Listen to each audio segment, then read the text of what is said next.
തിക്ക് ഫജ്ജി brownies. അതിനായിട്ട് 300 gram dark ചോക്ലേറ്റും 150 gram ബട്ടറുമാണ് എടുത്തിട്ടുള്ളത്.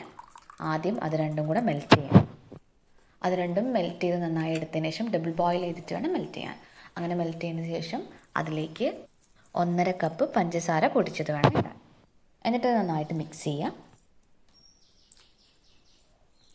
തിക്ക് ഫജ്ജി ബ്രൗണീസ് ആണല്ലോ ഉണ്ടാക്കുന്നത്. അപ്പോൾ അതിലേക്ക് 4 എഗ്സ് എടുക്കുന്നുണ്ട്.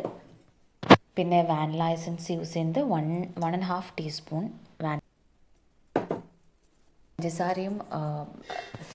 പഞ്ചസാര, ബട്ടർ, ചോക്ലേറ്റ് മിക്സറിലേക്ക് നമ്മൾ ആ 4 എഗ്സും കൂടെ ഇട്ടിട്ട് നന്നായിട്ട് മിക്സ് ചെയ്തെടുക്കുക ചെയ്യേണ്ടത്. 4 എഗ്ഗും രണ്ടെണ്ണം വീതം പതുക്കെ ഗ്യാപ്പ് ഇട്ടിട്ട് വേണം ഇട്ടിട്ട് മിക്സ് ചെയ്യാൻ വേണ്ടിയിട്ട്. എന്നിട്ട് അതിലോട്ട് നമ്മൾ നേരത്തെ പറഞ്ഞ 1.5 ടീസ്പൂൺ വാനില എസൻസ് ആഡ് ചെയ്യുക.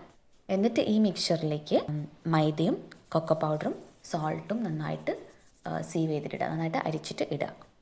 നന്നായിട്ട് മിക്സ് ചെയ്യാം.